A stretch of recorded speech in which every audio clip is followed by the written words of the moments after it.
അടുത്തതായിട്ട് നമുക്ക് funny boy എന്നുള്ള ഇത് നോക്കാം. ഇത് എഴുതിയത് ഷ്യാം സെൽവദുരായി ആണ്. പബ്ലിഷ് ചെയ്തത് 1994 ഇതിൻ്റെ ജോൺറ എന്ന് പറയുന്നത് കമ്മിങ് ഓഫ് ഏജ് നോവൽ അല്ലെങ്കിൽ ബിൽഡങ്സ് റൊമാൻ അല്ലെങ്കിൽ കൗണ്ടർ ബിൽഡങ്സ് റൊമാൻ എന്നുള്ള ജോൺറയിൽ വരുന്ന ഒരു വർക്കാണ് ഈ ഫണ്ണി ബോയ്. ഓക്കെ, ഈ ഒരു സ്റ്റോറി സെറ്റ് ചെയ്തിരിക്കുന്നത് ശ്രീലങ്കയെയാണ്. 1970s മുതൽ 1983 എന്നൊരു ടൈം ലൈനിൽ. ആ ഒരു ടൈം എന്ന് പറയുന്നത് വളരെ സീരിയസ് ആയിട്ടുള്ളൊരു ടൈമാണ്. ഒരുപാട് പ്രശ്നങ്ങൾ രണ്ട് മെയിൻ എത്നിക് ഗ്രൂപ്പ് തമ്മിൽ നടന്നുകൊണ്ടിരിക്കുന്നൊരു ടൈമാണ്. ഏതാണ് ആ രണ്ട് മെയിൻ എത്നിക് ഗ്രൂപ്പ്? ഒന്ന് സിൻഹലീസ്, അത് വളരെ മെജോറിറ്റി ആയിട്ടുള്ളൊരു ഗ്രൂപ്പായിരുന്നു. പിന്നെ തമിഴ്സ് വളരെ മൈനോറിറ്റി ആയിട്ടുള്ളൊരു ഗ്രൂപ്പാണ്. അപ്പോൾ ഇതിൽ ക്യാരക്ടറായിട്ടുള്ള അർജി ഏത് ഗ്രൂപ്പിൽ പെട്ടതായിരുന്നു? തമിഴ്സിലാണ്, മൈനോറിറ്റി ഗ്രൂപ്പിൽപ്പെട്ട ഒരു ക്യാരക്ടറായിരുന്നു. അപ്പോൾ ആ ഒരു സമയത്ത് ഒരുപാട് ഫ്രീക്വൻ്റ് ആയിട്ട് ഫൈറ്റ്സും റയോട്ട്സും അതുപോലെ തന്നെ സിവിൽ വാറൊക്കെ നടന്നുകൊണ്ടിരുന്ന സമയമായിരുന്നു. ആ ഒരു സമയത്ത് മെയിൻ ക്യാരക്ടറായിട്ടുള്ള അർജി സെൽവരത്നം എന്താ ഒരു യങ് തമിഴ് ബോയ് ആണ്.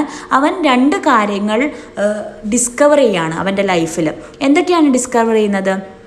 അതായത് അവൻ മനസ്സിലാക്കുകയാണ്, ഞാൻ മറ്റുള്ള ബോയ്സിനെ പോലെയല്ല, ഞാൻ ഡിഫറെൻ്റ് ആണ്, ഞാൻ അട്രാക്റ്റഡ് ടു ബോയ്സ്. ഞാൻ ആരുമായിട്ടാണ് അട്രാക്റ്റഡ് ആകുന്നത്? ബോയ്സും ആയിട്ടാണ്. അതുകൊണ്ട് തന്നെ ഞാനൊരു ഗേ ആണ് എന്നവൻ മനസ്സിലാക്കുകയാണ്. അപ്പോൾ അവൻ ഹീ ഈസ് ഫണ്ണി എന്ന് അവൻ തിരിച്ചറിയുകയാണ്. ഓക്കെ, അതാണ് ഈ ഫണ്ണി ബോയ് എന്നുള്ള ടൈറ്റിൽ. പിന്നെ അതുപോലെ തന്നെ അവൻ അവൻ്റെ തമിഴ് ഐഡൻറ്റിറ്റിയെയും മനസ്സിലാക്കി തുടങ്ങുകയാണ്. അത് അവനക്ക് മനസ്സിലാകാണ് ഈ കൺട്രി എന്ന് പറയുന്നത് അവനെ സംബന്ധിച്ചോളം അൺസേഫ് ആണ് എന്നും സിൻഹലിസ മെജോറിറ്റി ഗ്രൂപ്പാണ് ഈ ഒരു കൺട്രിയെ റൂൾ ചെയ്യുന്നത് എന്നും അവൻ മനസ്സിലാക്കുന്ന രണ്ട് ഡിസ്കവറീസാണ് അവൻ്റെ ലൈഫിൽ അവൻ കണ്ടെത്തുന്നത്. അപ്പോൾ ഈ ഒരു ബുക്കിലൂടെ ഈ രണ്ട് സ്റ്റോറീസും ഒരുമിച്ചാണ് നമുക്ക് നമ്മുടെ എഴുത്തുകാരൻ പറഞ്ഞു തരുന്നത്. അർജിയുടെ പേഴ്സണൽ ജേണി, അവൻ്റെ ഫീലിങ്സും അവൻ്റെ ഐഡൻറ്റിറ്റിയും അവൻ മനസ്സിലാക്കുകയാണ്. അതുപോലെ തന്നെ ശ്രീലങ്കയുടെ പൊളിറ്റിക്കൽ ജേണി, അതായത് പീസിൽ നിന്നും സിവിൽ വാറിലേക്കും അവരെത്തുന്ന ആ ഒരു ജേണിയെ നമുക്ക് ഈ ഒരൊറ്റ സ്റ്റോറിയിലൂടെ മനസ്സിലാകും. നമുക്കിതിലെ മെയിൻ ക്യാരക്ടേഴ്സ് ആരൊക്കെയാണെന്ന് നോക്കാം. ഒന്നാമത്തെ ക്യാരക്ടർ നമ്മൾ നേരത്തെ പറഞ്ഞ പോലെ തന്നെ ആരാണ്? അർജി സെൽവരത്നമാണ്. അവൻ വളരെ സെൻസിറ്റീവ് ആയിട്ടുള്ള ഇമാജിനേറ്റീവ് ആയിട്ടുള്ള ഒരു തമിഴ് ബോയ് ആണ്. ഒരു മിഡിൽ ക്ലാസ് ഫാമിലിയാണ് അവൻ്റെ ഫാമിലി, കൊളംബോയിലുള്ള. ഓക്കെ, അവൻ സ്റ്റോറീസ് ലവ് ചെയ്തിരുന്നു. അതുപോലെ തന്നെ ഡ്രസ്സിങ് അപ്പ് ചെയ്യാനും അതുപോലെ തന്നെ ഗേൾസ് കസിൻസിൻ്റെ അപ്പുറം കളിക്കാനൊക്കെ ആയിരുന്നു അവനിക്ക് ഇഷ്ടം. അവൻ്റെ കൂട്ടത്തിലുള്ള ആൾക്കാർ അവനെ വിളിച്ചിരുന്നത് വളരെ ഫണ്ണി എന്നായിരുന്നു. ഫണ്ണി എന്നാണ് അവനെ വിളിച്ചിരുന്നത്. കാരണം അവൻ ബോയ്സിനെ പോലെ ആക്ട് ചെയ്യുന്നില്ല. ബോയ് ആയിരുന്നിട്ട് പോലും അവൻ ബോയ്സിനെ പോലെ ആക്ട് ചെയ്യാത്തതുകൊണ്ട് ബാക്കിയുള്ളവർ അവനെ ഫണ്ണി എന്ന് വിളിച്ചിരുന്നു. ഓക്കെ, അതുകൊണ്ട് ഈ നോവൽ നമുക്ക് കാണിച്ചു തരുന്നത് എങ്ങനെയാണ് അർജി അവനെ തന്നെ മനസ്സിലാക്കിയതെന്നും എങ്ങനെ അവൻ റിജക്ഷനെ ഫേസ് ചെയ്തു, ലവിനെ എങ്ങനെ ഫേസ് ചെയ്തു, വയലൻസിനെ എങ്ങനെ ഫേസ് ചെയ്തു എന്നാണ് ഈ സ്റ്റോറിയിലൂടെ നമുക്ക് മനസ്സിലാകുന്നത്, ഈ ഒരു നോവലിലൂടെ. ഈ നോവലിന് 6 പാർട്സ് ഉണ്ട്. അതിൽ ഫസ്റ്റ് പാർട്സ് ആണ് പിഗ്സ് കാൺ ഫ്ലൈ. ഇതിൽ അർജി എന്ത് ചെയ്യുന്നതെന്ന് വെച്ചാൽ അവനക്കൊരു ഗെയിം കളിക്കാൻ ഇഷ്ടമാണ്. ആ ഗെയിമിൻ്റെ പേരാണ് ബ്രൈഡ് എന്നുള്ള ഗെയിം ഗേൾസ് കസിൻസിൻ്റെ കൂടെയാണ് അവൻ കളിക്കാറുള്ളത്. അതിൽ അവൻ എപ്പോഴും ബ്രൈഡിൻ്റെ റോളാണ് പ്ലേ ചെയ്യാറുള്ളത്. അപ്പോൾ ഒരു ദിവസം അവൻ്റെ കസിൻ തനൂജ വരുന്നിട്ട് കംപ്ലയിൻറ്റ് ചെയ്യും. അതായത് അർജിയുടെ ഫാദർ ഇവൻ സാരി എടുത്തിട്ട് കണ്ടിട്ടുണ്ട്, ക്യാച്ച് ചെയ്തിട്ടുണ്ട് എന്ന് പറയും. അപ്പോൾ എല്ലാവരും അവനെ ചിരിച്ച് കളിയാക്കിക്കൊണ്ട് പറയും ഫണ്ണി എന്ന് പറഞ്ഞിട്ട് കളിയാക്കും. അപ്പോൾ ആ ഒരു ദിവസത്തിന് ശേഷം അവനക്കൊരിക്കലും ആ ഗേൾസിൻ്റെ കൂടെ കളിക്കാൻ വേണ്ടി അലോ ചെയ്തിട്ടില്ല. അപ്പോൾ അവൻ ബോയ്സിൻ്റെ കൂടെ മാത്രമേ കളിക്കാവൂ എന്ന് അവനക്കൊരു റൂളും വന്നു. ഓക്കെ, ഇത് അർജിയെ വളരെ ലോൺലി ആൻഡ് കൺഫ്യൂസ്ഡ് ആക്കി മാറ്റുകയും പിന്നീട് അവൻ മനസ്സിലാക്കും സൊസൈറ്റിക്ക് ഒരു ജെൻഡർ റൂൾ ഉണ്ട്, സ്ട്രിക്റ്റ് ആയിട്ടുള്ള ജെൻഡർ റൂൾ ഉണ്ട് എന്നും ബോയ്സ് മാൻലി ആയിട്ടും ഗേൾസ് ഫെമിനിൻ ആയിട്ടും മാത്രമേ നിൽക്കാവൂ എന്നുള്ളത് അവൻ മനസ്സിലാക്കും. ഓക്കെ, അപ്പോൾ അർജി മനസ്സിലാക്കുകയാണ് being different is not accepted, അല്ലേ? ഒരിക്കലും ഡിഫറെൻ്റ് ആയിട്ട് ജീവിക്കുക എന്നുള്ളത് ഇവിടെ ആക്സെപ്റ്റഡ് അല്ല. അതുകൊണ്ട് തന്നെ അവനിൽ തന്നെ ഒരു ഷെയിം ഫീൽ ചെയ്യുകയും അവനക്ക് ഒന്നും നാച്ചുറലായിട്ട് തോന്നാതിരിക്കുകയും ആ ഒരു ഷെയിം ഉണ്ടാവില്ല, ഒരു എംബറേസ്മെൻറ്റ് ഉണ്ടാവില്ല, അത് അവനക്ക് ഫീൽ ചെയ്യുകയും ചെയ്യും. ഇനി അടുത്തൊരു ക്യാരക്ടറാണ് രാധ ആൻറ്റി എന്ത് ചെയ്യുന്നുണ്ട്? അമേരിക്കയിൽ നിന്നും വരുന്നുണ്ട്. അപ്പോൾ അവർ വളരെ ബ്യൂട്ടിഫുൾ ആണ്. അതുപോലെ തന്നെ അർജിയോട് വളരെ കൈൻഡുമാണ്. അങ്ങനെ അവരെന്ത് ചെയ്യുന്നുണ്ട്? അനിൽ എന്നുള്ളൊരു ക്യാരക്ടറുമായിട്ട് ലവ് ആകുന്നുണ്ട്. അതൊരു സിൻഹാലിസെ ബോയ് ആണ്. അടുത്ത കമ്മ്യൂണിറ്റി, അവിടുത്തെ മേജർ കമ്മ്യൂണിറ്റി ആയിട്ട് ആ സ്ത്രീ എന്ത് ചെയ്യുന്നുണ്ട്? ലവിലേക്ക് എത്തുകയും അർജിയുടെ ഫാമിലി തമിഴാണല്ലോ. അപ്പോൾ ദെയർ കമ്മ്യൂണിറ്റി സ്ട്രോങ്ലി ഡിസ്ക്ലൈസ് സിൻഹലിസെ പീപ്പിൾ. അപ്പോൾ തമിഴ് കമ്മ്യൂണിറ്റിക്ക് സിൻഹലിസെ കമ്മ്യൂണിറ്റിയെ വെറുപ്പായിരുന്നു. അതുകൊണ്ട് തന്നെ അവരുടെ പാരൻസ് അലോ ചെയ്യില്ല അനിലിനെ കല്യാണം കഴിക്കാൻ. അതുകൊണ്ട് തന്നെ അവൾ എവിടത്തേക്ക് പറഞ്ഞയക്കും? ജഫ്ന, ഒരു തമിഴ് ഏരിയ ആണ്, അവനെ മറക്കാൻ വേണ്ടിയിട്ട് ആ ഒരു ഏരിയയിലേക്ക് പറഞ്ഞയക്കും. അപ്പോൾ അവൾ ആ പോകുന്ന വഴിക്ക് രാധയെ ആര് അറ്റാക്ക് ചെയ്യും? ഒരു സിൻഹലിസ് മാൻ അറ്റാക്ക് ചെയ്യുകയും അങ്ങനെ അവിടെ യുദ്ധമൊക്കെ നടന്നുകൊണ്ടിരിക്കുകയാണല്ലോ, എത്നിക് പ്രശ്നങ്ങൾ നടന്നുകൊണ്ടിരിക്കുകയാണല്ലോ. അപ്പോൾ അറ്റാക്ക് ചെയ്യുകയും അവൾ വളരെയധികം ബാഡ്ലി ഹേർട്ട് ആവുകയും അങ്ങനെ അവൾക്ക് ഒരുപാട് മുറിവുകളൊക്കെ സംഭവിക്കും. ഇതിനുശേഷം അവൾ അവളുടെ ഇഷ്ടത്തെ ഗിവ് അപ്പ് ചെയ്യുകയും ഒരു തമിഴ് മാനിനെ ചൂസ് ചെയ്യുകയും ചെയ്യും. അതായത് ഒരു സിൻഹലിസെ മാൻ അവളെ അറ്റാക്ക് ചെയ്തതിന് ശേഷം അവൾക്ക് എന്ത് ചെയ്യും, അവളുടെ ലവ് തന്നെ അവൾ വേണ്ടെന്ന് വെക്കുകയും മറ്റൊരു തമിഴ് മാനിനെ ചൂസ് ചെയ്യുകയും ചെയ്യും. ഇതിലൂടെ അർജി എന്താണ് പഠിച്ചെടുക്കുന്നത്? അർജി മനസ്സിലാക്കുകയാണ് എത്നിക് ഹേറ്റ്രഡ്, അതായത് തമിഴ് vs സിൻഹാലിസെ എന്നുള്ളൊരു കോൺസെപ്റ്റ് അവൻ മനസ്സിലാക്കുകയും ഇത് ലവിനെ തന്നെ ഡിസ്ട്രോയ് ചെയ്യും എന്നവൻ മനസ്സിലാക്കുകയും ചെയ്യും. അങ്ങനെ പിന്നെ ഒരു കാര്യം അവൻ മനസ്സിലാക്കുന്നത് സ്ത്രീകൾ ഒരിക്കലും ഫ്രീ അല്ല, അവരവരുടെ ലൈഫ് ചൂസ് ചെയ്യാൻ ഒരു പെണ്ണും ഫ്രീ അല്ല എന്നും അവൻ തിരിച്ചറിയുന്ന ഒരു സംഭവമാണ് നമുക്കവിടെ കാണാൻ പറ്റുക. ഇനി അടുത്തതാണ് see no evil hear no evil എന്നുള്ള രണ്ടാമത്തെ പാർട്ട്. ഓക്കെ, തേർഡ് പാർട്ടാണ്. നേരത്തെ ഫസ്റ്റത്തെ പാർട്ട് ഏതാണ്? Pig not fly. രണ്ടാമത്തെ പാർട്ടിൽ രാധാ ആൻറ്റിൻ്റെ സീൻ നമ്മൾ കണ്ടു. മൂന്നാമത്തെ പാർട്ടാണ് see no evil hear no evil എന്നുള്ളൊരു പാർട്ടാണ്. അതിൽ അർജിയുടെ അങ്കിളായിട്ടുള്ള ഡാരിയൽ അദ്ദേഹം ഒരു ബർഗർ എന്ന് പറഞ്ഞാൽ ഹാഫ് ഡച്ചും ഹാഫ് ശ്രീലങ്കക്കാരിയാണ് ബർഗർ എന്ന് പറയുക. ബർഗർ തന്നെയാണ് പ്രൊനൗൺസിയേഷൻ എന്ന് തോന്നുന്നു. ഓക്കെ, അപ്പോൾ അങ്കിൾ ഡാരിയൽ അങ്ങനത്തെ ഒരു ക്യാരക്ടറായിരുന്നു. അപ്പോൾ അദ്ദേഹം വിസിറ്റ് ചെയ്യാണ്. അപ്പോൾ അർജി പഠിക്കുന്നുണ്ട് അവൻ്റെ അമ്മയ്ക്ക്, അതായത് അർജിയുടെ മദറിന് ഡാരിയലിനെ ഇഷ്ടമാണ് എന്ന് മനസ്സിലാകുന്നുണ്ട്.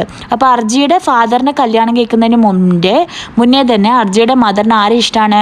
ഡാരിയലിനെ ഇഷ്ടമായിരുന്നു. എന്നാൽ ഡാരിയൽ ഇപ്പോൾ ഒരു ജേർണലിസ്റ്റാണ്. അവൻ ഗവൺമെൻറ്റിൻ്റെ കറപ്ഷനെ കുറിച്ചും തമിഴ്സിനെതിരെയുള്ള വയലൻസിനെ കുറിച്ചൊക്കെ ഇൻവെസ്റ്റിഗേറ്റ് ചെയ്യുന്ന ഒരു പേഴ്സൺ ആണ് എന്ന് മനസ്സിലാക്കുകയും ചെയ്യുന്നുണ്ട്. പിന്നീട് പെട്ടെന്ന് ഡാരിയൽ ഡിസപ്പയർ ആയിട്ട് പോകുന്നുണ്ട്, മിസ്റ്റീരിയസ് ആയിട്ട് ഡിസപ്പയർ ആകുന്നുണ്ട്. ചിലപ്പോൾ അവൻ കൊല്ലപ്പെട്ടതായിരിക്കും, കാരണം റിപ്പോർട്ടിംഗ് ഒക്കെ ചെയ്യുന്നവരല്ലേ, അങ്ങനെ കൊല്ലപ്പെട്ടതാവാനാണ് ചാൻസസ് എന്ന് അർജി മനസ്സിലാക്കുന്നുണ്ട്. അപ്പോൾ അർജിയുടെ മദർ എന്ത് ചെയ്യുന്നുണ്ട്, അത് അവനെ കണ്ടെത്താൻ വേണ്ടി ബ്രൈവിലി ശ്രമിക്കുന്നുണ്ട്. പക്ഷേ പോലീസുകാർ എന്ത് ചെയ്യുന്നുണ്ട്, അവരെ ഇഗ്നോർ ചെയ്യുന്നുണ്ട്. അങ്ങനെ അവളെ ത്രെട്ടൻ ചെയ്യുന്നുണ്ട്, അർജിയുടെ അമ്മയെ. ഇതിലൂടെ അർജി എന്താണ് പഠിച്ചെടുത്തത്? അർജി മനസ്സിലാക്കുകയാണ് എങ്ങനെയാണ് സത്യവും ലവും ജസ്റ്റിസും ഒക്കെ പൊളിറ്റിക്കൽ പവർ വെച്ച് സൈലൻസ്ഡ് ആയി പോകുന്നത്, അല്ലെങ്കിൽ എങ്ങനെയാണ് ഒരാൾക്കും വോയിസ് ഇല്ല എന്നവൻ മനസ്സിലാക്കുകയാണ്. പൊളിറ്റിക്കൽ പവറിൽ ആർക്കും തന്നെ വോയിസ് ഇല്ല എന്നവൻ മനസ്സിലാക്കുന്ന ഒരു സീനാണ് അവിടെ കാണുന്നത്. ഫോർത്ത് സീൻ എന്ന് പറയുന്നത് സ്മോൾ ചോയ്സസ്.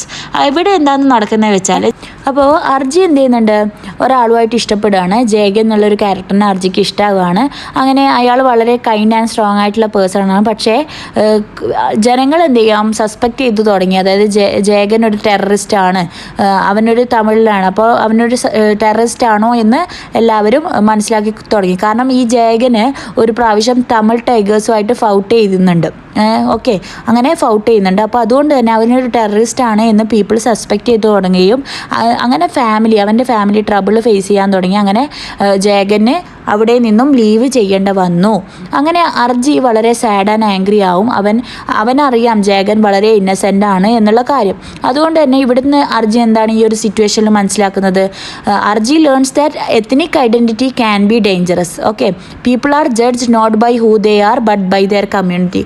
ഓരോ മനുഷ്യനെയും ഓരോരുത്തരും ജഡ്ജ് ചെയ്യുന്നത് അയാൾ ആരാണെന്നോ അയാളുടെ പേഴ്സണാലിറ്റി വെച്ചല്ല, പക്ഷേ അവൻ്റെ കമ്മ്യൂണിറ്റി വെച്ചാണ് പീപ്പിൾ ഓരോരുത്തരെയും ജഡ്ജ് ചെയ്യുന്നത് എന്ന് അർജി മനസ്സിലാക്കുന്നു. ഇനി നെക്സ്റ്റ് സീനാണ് the best school of all. ഇവിടെ അർജിയുടെ ഫാദർ മനസ്സിലാക്കുന്നുണ്ട് അർജി വളരെ ഗേളിഷ് ബിഹേവിയർ ആണ്.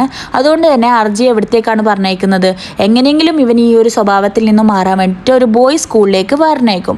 അതൊരു വിക്ടോറിയ അക്കാഡമി എന്നൊരു സ്കൂളിലേക്ക് പറഞ്ഞേക്കും, അവനെ മാൻലി ആക്കാൻ വേണ്ടിയിട്ട്. അപ്പോൾ അവിടുത്തെ സ്കൂൾ പ്രിൻസിപ്പളാണ് ബ്ലാക്ക് ടൈ. അദ്ദേഹം എന്ത് ചെയ്യും, സിൻഹാലിസെ സ്റ്റുഡൻസിനെയാണ് ഫേവർ ചെയ്യുക. ആ സ്കൂളിലുള്ള സിൻഹാലിസെ സ്റ്റുഡൻസിനെ ഫേവർ ചെയ്യുകയും തമിഴ്സിനെ ട്രീറ്റ് ചെയ്യുന്നത് വളരെ അൺഫെയർ ആയിട്ടായിരുന്നു. അപ്പോൾ അവിടെയാണ് അർജി ഒരാളെ മീറ്റ് ചെയ്യുന്നത്, ഷേഹൻ. അപ്പോൾ ഷേഹൻ എന്ന് പറയുന്നത് ഒരു സിൻഹാലിസെ ബോയ് ആയിരുന്നു. അവൻ അർജിയുടെ വളരെ ക്ലോസ് ഫ്രണ്ട് ആവുകയും അങ്ങനെ അർജിക്ക് അവനോടൊരു ഫസ്റ്റ് ലവ് തോന്നുകയും ചെയ്യും. അപ്പം അവർ സീക്രട്ടായിട്ട് ഒരുപാട് റൊമാൻറ്റിക് ഫീലിങ്സ് ഷെയർ ചെയ്യുകയും ഫിസിക്കൽ റിലേഷൻഷിപ്പിലൊക്കെ ഇടപെടുന്നുണ്ട്. അപ്പോൾ ആദ്യം അർജി വളരെ അഷെയിംഡ് ആണെങ്കിലും പിന്നീട് അവൻ എന്ത് ചെയ്യുന്നുണ്ട്, അവൻ്റെ ഇമോഷൻസിനെ ആക്സെപ്റ്റ് ചെയ്യും. അപ്പോൾ ഇവിടെ എന്താ നടക്കുന്നത് വെച്ചാൽ ഈ ആനുവൽ സ്കൂൾ ഫംഗ്ഷനിൽ അർജി എന്ത് ചെയ്യുന്നതെന്ന് വെച്ചാൽ ഒരു പോയം പാടുന്നുണ്ട്. അത് എന്തിനാണ് പാടുന്നതെന്ന് വെച്ചാൽ പ്രിൻസിപ്പൾ ഷേഹനെ അടിക്കുന്നുണ്ട്. അപ്പോൾ അതിൻ്റെ ഒരു പ്രൊട്ടസ്റ്റായിട്ട് അർജി എന്ത് ചെയ്യും, പോയം തെറ്റിച്ച് പാടും. ഓക്കെ, പോയം തെറ്റിച്ച് പാടും. അപ്പോൾ ആ പോയം പ്രിൻസിപ്പളിൻ്റെ ഐഡിയയെ സപ്പോർട്ട് ചെയ്യുന്നൊരു പോയമായിരുന്നു. അതിനെ ആര് തെറ്റിച്ച് പാടും, നമ്മുടെ അർജി തെറ്റിച്ച് പാടും. അപ്പോൾ അതാണ് അവൻ്റെ ഫസ്റ്റ് ആക്ട് ഓഫ് റിബല്യൻ. ഈ പറഞ്ഞ എല്ലാ സോഷ്യൽ നോംസിനെതിരെയും അവൻ കാണിച്ച ഒരു പ്രൊട്ടസ്റ്റ് ആയിരുന്നു ആ പോയം തെറ്റിച്ച് പാടുക എന്നുള്ളത്. പ്രിൻസിപ്പളിൻ്റെ ഐഡിയാസിനെ പറ്റി സപ്പോർട്ട് ചെയ്ത് പാടേണ്ട പാട്ടിനെ അവൻ തെറ്റിച്ച് പാടും. അപ്പോൾ അതാണ് അവൻ്റെ ഫസ്റ്റ് ആക്ട് ഓഫ് റിബല്യൻ. അപ്പോൾ അവൻ വിശ്വസിക്കുന്നത് ശരിയാണ് എന്നും അവൻ്റെ ഫാക്ട്സിന് വേണ്ടി അവൻ വോയിസ് ഉണർത്തുന്ന ഒരു റിബല്യൻ, അല്ലെങ്കിൽ അവൻ്റെ ഫസ്റ്റ് ആക്ട് ഓഫ് റിബല്യനായിട്ട് നമുക്കിതിനെ കണക്ക് കൂട്ടാൻ വേണ്ടി പറ്റും. അപ്പോൾ അർജി പഠിക്കുകയാണ് സെൽഫ് റെസ്പെക്റ്റ് എന്താണ്, കറേജ് എന്താണ് എന്നും അവൻ്റെ ഐഡൻറ്റിറ്റിയെ ആക്സെപ്റ്റ് ചെയ്യുകയും അങ്ങനെ ബൂത്ത് സ്കൂളിൻ്റെ അതോറിറ്റിയെയും സൊസൈറ്റിയുടെ റൂൾസിനെയൊക്കെ അവൻ എന്ത് ചെയ്യുകയാണ്, റിജക്റ്റ് ചെയ്യുകയാണ് നമ്മൾ കാണുന്നത്. ഇനി നെക്സ്റ്റ് 6th സീനാണ് റയൽ ജേർണൽ ആൻഡ് എപ്പിലോഗ്. ഇവിടെ എത്തുമ്പോഴത്തേക്കും 1983 ആവുകയും ആ ഒരു ഇയറിൽ ഒരു ടെറിബിൾ ബ്ലാക്ക് ജൂലി റയോട്ട്സ് നടക്കുന്നുണ്ട്. അതായത് സിൻഹല മോബ്സ് അറ്റാക്ക് ചെയ്യുകയാണ് തമിഴ് ഹോംസിനെയൊക്കെ, തമിഴരുടെ വീട്ടിനെയൊക്കെ അറ്റാക്ക് ചെയ്യുകയും അങ്ങനെ ശ്രീലങ്കയിൽ ഓരോ ബിസിനസ്സിനെയൊക്കെ അവർ അറ്റാക്ക് ചെയ്ത് തുടങ്ങും. അങ്ങനെ അർജിയുടെ ഗ്രാൻഡ് പാരൻസ് കൊല്ലപ്പെടുകയും അവരുടെ വീട് ഡിസ്ട്രോ ആവുകയും ചെയ്യും. ഓക്കെ, അപ്പോൾ അവരുടെ ഫാമിലി ബെയർലി എങ്ങനെയൊക്കെ എക്സ്കേപ്പ് ചെയ്തിട്ട് കാനഡയിലേക്ക് ഫ്ലൂ ആവുകയും അവിടെ അവർ എന്ത് ചെയ്യാണ്, അവരുടെ ലൈഫ് സേവ് ചെയ്യുകയാണ്. അപ്പോൾ അർജിക്ക് അവൻ്റെ വീട് തന്നെ വിട്ടിറങ്ങേണ്ടി വന്നു. അവൻ്റെ ഫ്രണ്ട്സിനെയും ഷേഹനെയും ഒക്കെ വിട്ട് ഇറങ്ങേണ്ടി വന്നു. ഇവിടെ അർജി മനസ്സിലാക്കുന്നത് എന്താണ്, hate and violence can destroy everything. അതായത് വെറുപ്പും വയലൻസും എല്ലാത്തിനെയും ഡിസ്ട്രോയ് ചെയ്യും, ഫാമിലിയെയും ലവിനെയും ഹോമിനെയും എല്ലാം തന്നെ ഡിസ്ട്രോയ് ചെയ്യുമെന്നും, അതായത് നമ്മൾ ആരാണ് എന്ന് നമ്മൾ മനസ്സിലാക്കുക എന്ന് മാത്രമുള്ളൊരു സ്ട്രെങ്ത്ത് മാത്രമേ ഓരോരുത്തർക്കും ഉള്ളൂ. അല്ലാതെ വീട് അല്ലെങ്കിൽ ഫാമിലി, ലവ് എല്ലാത്തിനെയും ആര് ഡിസ്ട്രോയ് ചെയ്യും, ഹെയ്റ്റ് ആൻഡ് വയലൻസ് ഡിസ്ട്രോയ് ചെയ്യും. അപ്പം നമ്മളെ ട്രൂ ഐഡൻറ്റിറ്റി മനസ്സിലാക്കുക എന്ന് മാത്രമുള്ളൊരു സ്ട്രെങ്ത്ത് മാത്രമേ നമുക്കുള്ളൂ എന്നൊന്ന് മനസ്സിലാക്കാൻ വേണ്ടി പറ്റും. അപ്പോൾ ഇത്രയൊക്കെയാണ് ഈ ഒരു സ്റ്റോറിയിലുള്ളത്. ഇപ്പോൾ ഈ ഫണ്ണി ബോയ് എന്നുള്ളൊരു സ്റ്റോറിയുടെ ടൈറ്റിൽ തന്നെ ആ ഫണ്ണി എന്ന് പറഞ്ഞ വാക്ക് വന്നത് എവിടെയാണെന്നൊക്കെ നിങ്ങൾ മനസ്സിലാക്കിയല്ലോ. അവൻ മറ്റുള്ള ബോയ്സിനെ പോലെ അല്ലാത്തത് കൊണ്ട് അവനെ ഫണ്ണിയായിട്ട് അവൻ്റെ ഫാമിലി ഡിസ്ക്രൈബ് ചെയ്തുകൊണ്ടാണ് അവൻ ഫണ്ണി ബോയ് ആയി മാറിയത്. സൊസൈറ്റി ഓരോരാൾക്ക് ലേബൽ കൊടുക്കുന്നതാണ് കാണിക്കുന്നത് അല്ലേ. അപ്പോൾ ഈ ഒരു നോവലിൻ്റെ മെസ്സേജ് എന്താണ്, എല്ലാവർക്കും അവരുടേതായ ശരികളുണ്ട്, ഓരോരുക്കും അവരുടേതായ രീതികളുണ്ട്. അപ്പോൾ എത്രയൊക്കെ സൊസൈറ്റി അവരെ ഫണ്ണിയായി കണക്കാക്കിയാലും അവർ അവരുടേതായ രീതിയിൽ തന്നെ വളരും, അവർക്ക് അവരുടേതായ ശരികളുണ്ട് എന്നാണ് പറയുന്നത്. ഓക്കെ, അപ്പോൾ ഇതൊരു കൗണ്ടർ ബിൽഡക്സ് റോമൻ നോവലായിട്ട് നമുക്ക് കാണാൻ പറ്റും അല്ലേ. അതായത് ഇന്നസെൻസിൽ നിന്നും ഗ്രോ ചെയ്തിട്ട് അവർ മെച്യൂരിറ്റിയിലേക്ക് എക്സ്പീരിയൻസ് വഴി എത്തിയെങ്കിലും സൊസൈറ്റിയുടെ രീതിയിൽ ആക്സെപ്റ്റ് ചെയ്ത് ജീവിക്കാതെ സ്വന്തം ശരികളിൽ ഉറച്ചു നിന്ന് ജീവിക്കുന്നു. അപ്പോൾ ഒരു കൗണ്ടറായിട്ട് നമുക്ക് ഇതിനെ കണക്കാക്കാനും പറ്റും. അപ്പോൾ ഇത്രയാണ് ഈ ഒരു സ്റ്റോറി ഉള്ളത്. അപ്പോൾ ഇത്രയൊക്കെയാണ് ഈ ഒരു വീഡിയോയിലുള്ളത്. വളരെ ഷോർട്ടായിട്ടുള്ള വീഡിയോ ആണ്. അപ്പോൾ ഇഷ്ടപ്പെട്ടാൽ ലൈക്ക് ചെയ്യുക, ഷെയർ ചെയ്യുക, സബ്സ്ക്രൈബ് ചെയ്യുക. അതുപോലെ നോട്ട്സ് വേണ്ടവർ വാട്സപ്പിൽ മെസ്സേജ് ചെയ്യുക. അതുപോലെ തന്നെ നിങ്ങൾക്ക് വീഡിയോസൊക്കെ ഇഷ്ടമാണെന്നുണ്ടെങ്കിൽ എന്തെങ്കിലും ചെറിയ രീതിയിൽ കോൺട്രിബ്യൂട്ട് ചെയ്യണമെങ്കിൽ ഗൂഗിൾ പേ നമ്പർ കൊടുത്തിട്ടുണ്ട്, അതിൽ നിങ്ങൾക്ക് ചെയ്യാവുന്നതാണ്. അപ്പോൾ അത്രയൊക്കെ ഉള്ളൂ. ബൈ.